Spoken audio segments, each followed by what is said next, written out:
బంధువులారా, ప్రపంచంలోనే మొట్టమొదటి మరగత శ్రీ లక్ష్మీ గణపతి స్వామి వారి ఆలయంలో ప్రతి శుక్రవారం గురు హోరాలో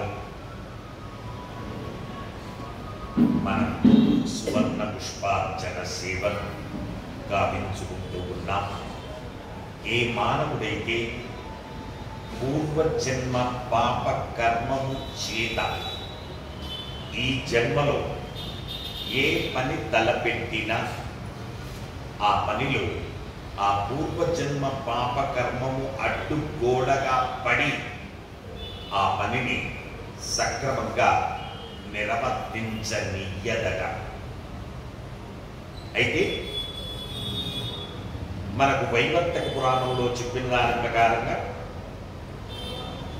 ఎవరైతే మరకతంతో మలిచిన లక్ష్మీ గణపతి స్వామి వారికి ఆది పరాశక్తియే పురుష రూపమైనటువంటి గణపతికి, స్త్రీ రూపమైనటువంటి లక్ష్మీదేవికి 21 శుక్రవారాలు వరుసగా గురు హోరాలో సువర్ణ పుష్పార్చన సేవను గావించడం వలన మానవుడు ఆ పూర్వజన్మ పాప కర్మ రహితుడై అయుగంలో సర్వ సుఖాలను అనుభవిస్తూ పరంలో మోక్ష ప్రాప్తిని పొందుతాడు.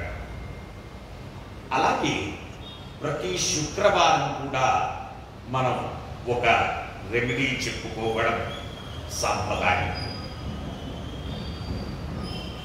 మొన్న ఒక వ్యక్తి నా దగ్గరకు వచ్చి బాధపడుతున్నాడు. ఏమండి, నేనెంతో కష్టపడతాను, నా 2 కొడుకులు, నేను చాలా కష్టపడి సంపాదిస్తున్నాను, ఇంటికి డబ్బు లక్షలలో వస్తుంది, నెల తిరిగేసరికి మాకు అన్ని ఇబ్బందులు ఏర్పడుతూ ఆ డబ్బు నిలబడక ఇబ్బంది పడుతున్నాము. అలాగే ఇంట్లో ఒకరంటే ఒకరికి అన్యోన్యత లేక ఒకరు చెప్పింది ఒకరు వినక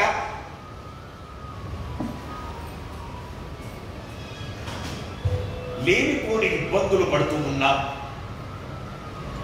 ఎటు అంటే తటు అనే పరిస్థితి ఏర్పడుతున్నది. మా ఇంటికి వెళ్ళిన తర్వాత మా ఇంట్లో సుఖం అనేది లేకుండా పోయింది. కనీసం రాత్రి ఏదో పడుకునేటందుకు మాత్రమే ఇంటికి వెళ్తాము.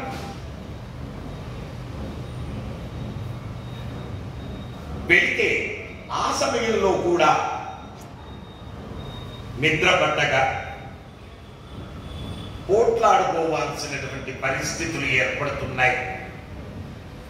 ఎందుకు ఇలా జరుగుతుంది? ఎంత కష్టపడ్డా డబ్బు నిలబడగా, ఎన్ని విధాలుగా ఎంతో డబ్బు సంపాదించినా ఆ డబ్బు నిలబడగా, అలాగే ఇంట్లో ఒకరికొకరికి అన్యోన్యత లేక నానా ఇబ్బందులు పడుతూ ఉన్నాము. వాటికి ఏదైనా ఉపాయం చెప్పండి అని చెప్పేసి వారు నన్ను ప్రశ్నించడం జరిగింది. అయితే తాళపత్ర గ్రంథాలలో ఉన్నటువంటి ఆధారంగా అతి సూక్ష్మమైనటువంటి మార్గం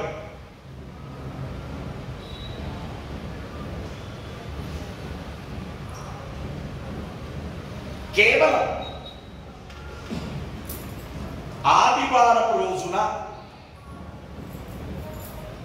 సాయంకాల సమయంలో, అంటే ఆఫ్టర్ సన్సెట్, సూర్యాస్తమయం తర్వాత ఒక గ్లాసులో మంచినీళ్లు తీసుకోండి. తీసుకొని అందులో కొద్దిగా పచ్చ కర్పూరాన్ని పొడి చేసి అందులో ఆ నీటిలో కలపండి. ఆ తర్వాత అవకాశం కనుక ఉంటే మల్లె పువ్వు వాసన వచ్చేటటువంటి ఏదైనా సెంటు కానీ స్ప్రే కానీ లాంటిది కలపండి. అది లేకపోతే రోజ్ ఫ్లవర్ది స్మెల్ వచ్చేది ఉన్న అందులో కలపండి. లేదు అంటే రోజ్ వాటర్ కలపండి. కలిపి ప్రధానంగా మొట్టమొదట ఇంటి ప్రధాన ద్వారానికి ఇరువైపులా కొద్దిగా ఆ నీరు పోయండి. ఆ నీరు పోయమంటే ఏదో దారం పోసేటట్టుగా విపరీతంగా పోయకండి, కొద్దిగా పోయండి. ఆ తర్వాత ఒక బిర్యానీ ఆకు అందులో వేసుకొని ఆ ఆకు చేత గడప మీద ఆ నీరును ప్రోక్షణ చేయండి, చల్లండి. ఆ తర్వాత ఆ ఇంట్లో మొత్తం కూడా ఈ నీటిని ఇంట్లో ప్రోక్షణ చేయండి, చల్లండి. ఈచ్ అండ్ ఎవ్రీ రూమ్ చల్లండి. అలా చల్లడం వల్ల ఆ ఇంట్లో ఉన్నటువంటి నెగటివ్ ఎనర్జీస్ డిస్ట్రాయ్ అవుతాయి. ప్రతి ఆదివారం మనకు అందులో పోయింది ఏమీ లేదు. ప్రతి ఆదివారం చల్లండి. అమావాస్య రోజు మరకత శ్రీ లక్ష్మీ గణపతి స్వామి వారి ఆలయంలో కూష్మాండ పూజలు ఆచరించి మీకు గుమ్మడికాయలు ఇవ్వడం జరుగుతుంది. ఆ గుమ్మడికాయను తీసుకెళ్లి అమావాస్య రోజున ఆ ఇంట్లో ఆ ఇంటి ప్రధాన ద్వారం ముందు వీలైతే పోర్టికోలో ఆ గుమ్మడికాయను వేలాడదీయండి. తద్వారా ఇంట్లో ఉన్నటువంటి నెగటివ్ ఎనర్జీస్ మొత్తం కూడా డిస్ట్రాయ్ అయ్యి ఇంట్లో మూల మూలలో ఉన్నటువంటి ఆ నెగటివ్ ఎనర్జీస్ మొత్తం కూడా ఈ గుమ్మడికాయ గ్రాస్ చేస్తుంది. అందుకే ఈ ఆలయంలో జరిగే అన్న సంతర్పణలో అట్లీస్ట్ 15 రోజులకు ఒక్కసారైనా గుమ్మడికాయ కూర చేస్తారు. కారణం ఆ ఇంట్లో ఆ ఒంట్లో చేరినటువంటి నెగటివ్ ఎనర్జీస్. సారీ, మీరేమనుకోకపోతే ఒక చిన్న ఉపాయం చెప్తాను. ఏ జీవి చేసిన పాప కర్మం ఆ జీవి యొక్క ఫ్లెష్ ను ఆవహించి ఉంటుంది. మనము దగ్గర నుంచి ఒక జీవిని తింటున్నాము అంటే ఆ జీవి చేసిన పాపకర్మాలన్నీ నీవే అనుభవించాల్సి ఉంటుంది.